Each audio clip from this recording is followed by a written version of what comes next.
All right, let's dive in. Today, we're going to talk about something huge: how anime went from being this pretty niche Japanese art form to an absolute global juggernaut. It's a wild story, full of artistic breakthroughs, some seriously clever business moves, and a few key moments that changed, well, everything. So first, just to give you an idea of the sheer scale we're dealing with, look at this. The global anime market is worth billions and billions of dollars.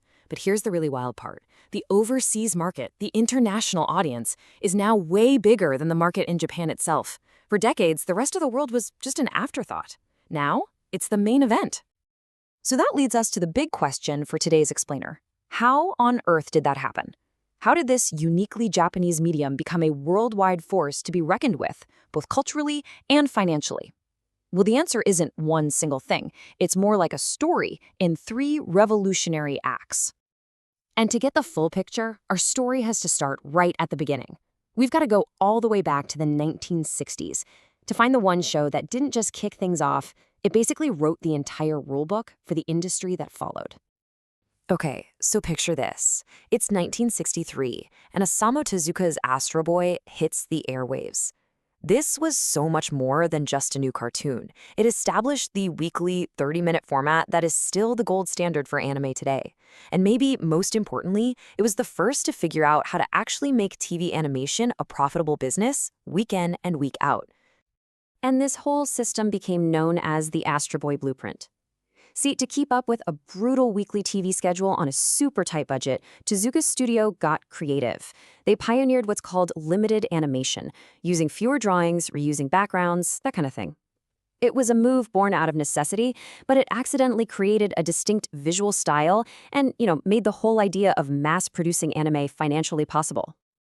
So that blueprint laid the foundation, but for more than a decade after, anime was still seen as something just for kids. That is, until the 1970s, when a couple of shows came along and completely changed the game, proving that animation could tell stories for adults with real depth and complexity. I mean, just look at this. The difference is like night and day. Before 1974, you had your pretty straightforward kids stuff, good guys versus bad guys. And then, bam, you get Space Battleship Yamato, and then Mobile Suit Gundam. All of a sudden, anime is tackling these incredibly mature themes, the moral gray areas of war, complex politics, even philosophy. It created a brand new audience of teenagers and young adults who were starving for this kind of sophisticated storytelling. And you really can't overstate the impact of this shift. There's a famous saying in the anime industry that without Yamato and Gundam, there would be no StudioGhibli. And it's true. These shows proved that a huge, untapped audience existed for serious adult animation. They paved the way for all the legendary creators and complex films that would come later. So the foundation was there and the audience was growing up. But the next revolution wasn't a gradual evolution. Oh no, it was an earthquake, a shockwave that completely redrew the map of the entire industry. And it all came from one legendary, and let's be honest, pretty mind-bending show. In 1995, that show was, of course, Neon Genesis Evangelion. And it wasn't just a hit. It was a full-blown cultural and economic phenomenon that fundamentally changed how anime was made, how it was funded, and how it was sold forever. People call this the Evangelion shock, and it basically boils down to 3 huge things. First, the story itself completely deconstructed the giant robot genre, diving deep into psychology and ambiguity that people are still debating today. Second, on the business side, it perfected something called the production committee model. This is where a bunch of different companies, TV stations, music labels, toy makers, all chip in, which spreads out the financial risk. And third, it turned merchandising into a core part of the whole enterprise, creating massive new ways to make money that weren't just an afterthought. And those aftershocks bring us right up to the present day. See, the AstroBoy Blueprint and the Evangelion business model created the perfect storm for global expansion. And the modern landscape? Well, it's less like a market and more like a global battlefield, with everyone scrambling for the best content, the best talent, and of course, for you, the viewer. In Japan, they sometimes call this state of affairs Gunyo Kakyo, which basically translates to an age of rival warlords. And looking at this, you can see exactly who the warlords are.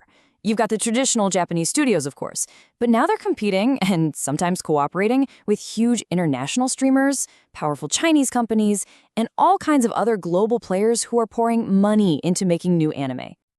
Yeah, the whole rulebook has been thrown out. It's the big, global streaming platforms that are driving a lot of the new productions.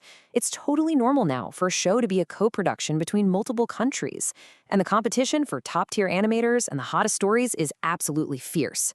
The overseas market isn't just a piece of the pie anymore, it's the engine driving this entire industry forward. So when you connect all the dots, it makes perfect sense. The production model invented for AstroBoy made TV anime possible in the first place. The mature storytelling of shows like Gundam created a loyal adult fan base. And the business genius of Evangelion built the financial structure needed to take it all global. Each step built on the one before it. And that leaves us with one final big question. With billions of dollars now pouring into the industry from all over the world, and with new tech like AI right around the corner, the ground is shifting under our feet again. The question is no longer how anime conquered the world, but what comes next? Are we standing on the brink of anime's fourth great revolution?